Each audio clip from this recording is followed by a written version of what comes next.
நல்லா இருந்துச்சு அவங்க அண்ணன் கொடி ஏத்துனது. வாய் ஒன்றும் இல்லை, எச்சு போயிடுச்சு. எங்களுக்கு நல்லா இருந்துச்சுடா, உனக்கு வயிறு எரிஞ்சா பின்னாடி புகையுதா? திமுக என்ன பண்ணுச்சு, திராவிடம் என்ன பண்ணுச்சுன்னு சொன்னீங்களே. 1973 வரைக்கும் கவர்னர் தான் கொடியேற்றதா இருந்துச்சு சுதந்திர தினத்தப்போ. ஏன் மக்களால் தேர்ந்தெடுக்கப்பட்ட பிரைம் மினிஸ்டர் அன்னைக்கு சரிடா, ஓகேடா, உங்கள் தலைவர் வந்து கட்சியில் லெட்டர் எழுதி எல்லாத்தையும் முடிச்சு விட்டு எல்லா முதலமைச்சரையும் நீங்கள் கொடியேற்றுறக்கு விட்டாரு. சரி, ரைட்டு, ஒத்துக்கிறோம். Right, okay. உங்கள் மு.க. ஸ்டாலின் அவர்கள் என்ன பண்ணார்? எனக்கு ஒன்றே ஒன்று புரியலைங்க. இவங்க தூக்கிட்டு வருது எப்படி? நான் கலைஞர் அதை பண்ணார், இதை ஸ்டாலின் என்னடா பண்ணார், அதை சொல்ல மாட்டேங்கிறீங்க. ஏன்டா மட தற்கொலைகளா? நான் ஒன்றே ஒன்று கேட்குறேன். கலைஞர் அதை பண்ணார், இப்போ நீங்கள் பண்ணுறீங்களா? அதை அப்பம் பண்ணார், கலைஞர் கொண்டு வந்தது அப்பம் பண்ணார் அப்படின்னு தூக்கிட்டு வரீங்களே. ஸ்டாலின் என்னடா பண்ணார் 5 வருஷத்தில்? அதை சொல்லவே மாட்டேங்கிறீங்களா? ஏன்டா முட்டு கொடுக்கலாம், முட்டு கொடுக்கக்கூடாது. பின்னாடி போயிது ப்ரோ, ஏதாவது தண்ணி கிண்ணி ஊற்றி அணைச்சி விடு ப்ரோ. அடியே சிரிச்சுக்கிட்டே பேசினா மட்டும் உள்ளே இருக்கிற இது தெரியாதுன்னு மட்டும் நினச்சிட்டு இருக்காது. ஒரு மாதிரி சினிக்கிட்டு வர இருக்கிறான். தேசிய கொடி ஏற்றுவதற்கான உரிமையை பெற்றுக் கொடுத்தவர் முத்தமிழறிஞர் டாக்டர் கலைஞர் அவர்கள் தான். நான் வந்துட்டான் கண்ணாடி, கருப்பு கண்ணாடி ஏற்கனவே உள்ளே வச்சு ஒன்று வச்சு முடிச்சு விட்டது உனக்கு தெரியல உனக்கு? ஏன்டா அழுதுட்டு தானே வந்தா, சிம்பத்தி கிரியேட் பண்ண தானே நீனு? ஏன்டா அவ்வளோ கூட்டத்துலேயும் நீ என்ன சிம்பத்தி பண்ணானே இந்த ஒரு தமிழ்நாடே பார்த்து தாண்டா இருந்துச்சு.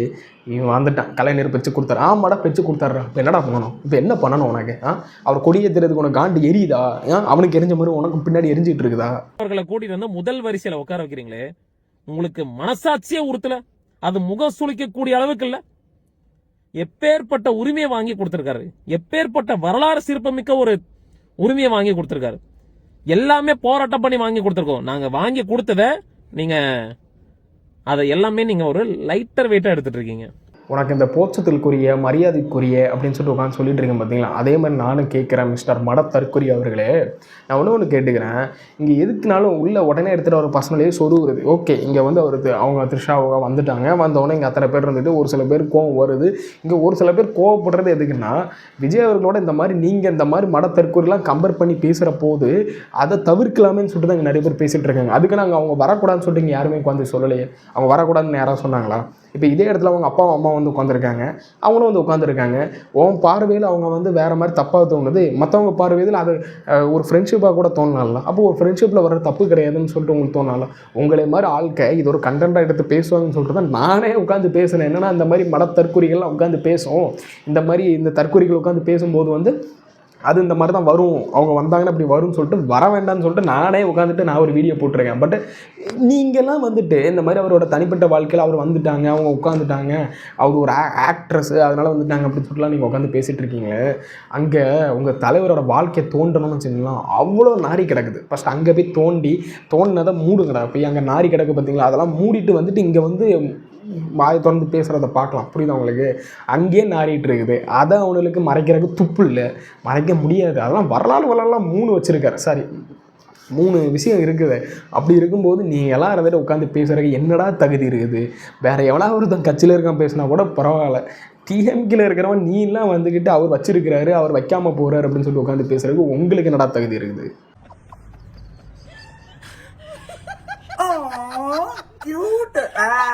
அதுக்கெல்லாம் வேலையில்ல, உங்களை மட்டும் கொடுக்குறீங்களே. உங்களுக்கு நான் ஒன்று கேட்குறேன்டா, எதுக்கு அப்படி சினுங்கிறேன்? எனக்கு புரியல. நீ இப்படி சினுங்கும்போது மூஞ்சில் காரி துப்பிடலாமோன்னு எனக்கு தோணுது. அந்த மாதிரி ஒரு மாதிரி ஏன்னு ஒரு மாதிரி சினுங்கிறீ என்னது? எதுக்கு? ஏதாவது பைல் ஸ்கில்ஸ் இருக்குதா, இல்லைனா ஏதாவது நோய்கி இருக்குதா உனக்கு? எனக்கு புரியல, எனக்கு டவுட்டாக இருக்குதுங்க. இவன் எதுக்கு இப்படி சினுங்கிறான்? பல வீடியோவில் பார்த்துட்டேன். இவன் ஒரு சைகையே ஒரு மாதிரி இருக்குது, ஏன்னு தெரியல. ஆனால் கமெண்ட் செக்ஷனில் பார்த்தா பயங்கரமாக வேறு மாதிரி ஒன்று பேசி வைக்கிறாங்க. என் ஜெண்டரை பற்றி பேசுகிறீங்களான்னு சொல்லிட்டு கேட்குறாங்க. என்ன தாண்டா ஜெண்டர்? எனக்கு தெரிலடா. அதாவது எல்ஜிபிடின்னு சொல்கிறாங்க, எனக்கு அது எக்ஸ்பிளைன் கொடுறான். இந்த வீடியோ அவனுக்கு எதாவது ஷேர் பண்ணுங்கள், எனக்கு அதை பற்றி தெரில. ஏன்னா நான் அப்படி யாரையும் நான் இன்னும் பார்க்கல, அவங்க கூட பழகினது கிடையாது. அதனால் எனக்கு தெரில. ஒரு சில பேர் வந்து அங்கே திருநங்கையாக மாறுறாங்க, திருநங்கையாக இருக்கிறாங்க. நீ யார் முதல்ல அதை சொல்லு. நீ திருநங்கையா, நீ என்ன அதை முதல்ல சொல்லுங்கள். எனக்கு தெரில, எனக்கு அது டவுட்டாக இருக்குது. ஏன்னா எல்ஜிபிடின்னு சொல்லி இங்கே நிறைய பேர் அலைகிறாங்க. இது எப்படி? இது ஒரு எப்படி? எனக்கு அது தெரிலங்க. எனக்கு இவன் அப்படி தான் சொல்கிறேன், ஜெண்டரை பற்றி பேச வந்துட்டீங்க அப்படின்னு சொல்லிட்டு உட்காந்து சொல்கிறேன். இவன் ஜெண்டரை பற்றி நான் பேசலை. பட் எனக்கு டவுட் என்னன்னா, இங்கே ஒரு சில பேர் திருநங்கைன்னு சொல்கிறாங்க, பட் இங்கே எல்ஜிபிடின்னு சொல்கிறாங்க. 2 கன்வெர்ட் ஆகி கிடக்குது. ஒரு சைடு பார்த்தீங்கன்னா திருநங்கைலாம் இருக்கிறாங்க, இன்னொரு சைடு பார்த்தீங்கன்னா இந்த மாதிரி ஆட்கள்லாம் இருக்கிறாங்க. ஆனால் அவன் அப்படியே நார்மலாக தான் இருக்கிறான். இவன் என்ன கேரக்டரு, என்ன இதுதான்? இல்லைன்னா அதை வச்சு நடிக்கிறானா, அதை வச்சு சிம்பத்தி கிரியேட் பண்ணுறான்னா தெரியலங்க. இவனை தீர கொஞ்சம் விசாரிங்க. ஒரு சில பேர்லாம் பார்க்குறீங்களா, உண்மையில இப்படி தானே, இல்லைனா வேணும்னு நடிக்கிறானான்னு கொஞ்சம் செக் பண்ணுங்க. ஏன்னா இதை வச்சு சிம்பத்தி கிரியேட் பண்ணிட்டு இருக்கான். நாங்க தான் சொன்னோமே அது விஷம் வேண்டாம் அப்படின்ட்டு. நாங்க நக்கி பார்த்து தான் தெரிஞ்சுக்கோங்க.